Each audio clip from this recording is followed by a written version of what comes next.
Dans cette salle d'exposition, 7 artistes, 7 univers, 7 regards différents sur le monde. Des photographes triés sur le volet, le festival a reçu des centaines de candidatures.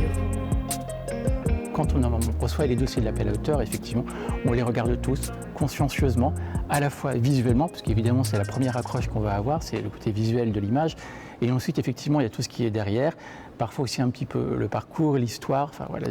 On est sur plusieurs critères pour choisir les dossiers, et puis souvent, au bout d'un moment, quelqu'un ou plusieurs personnes vont sortir du lot, et à partir de ça, on va construire une programmation.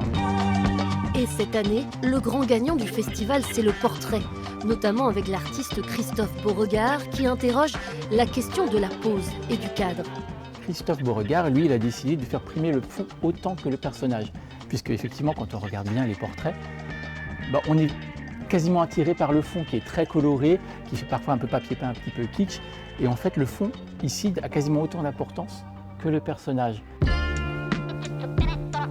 En plein cœur du Mans, à la collégiale Saint-Pierre-la-Cour, est exposé l'invité d'honneur, l'artiste Émilie Arfeuil, qui réalise des objets photographiques avec du vitrail.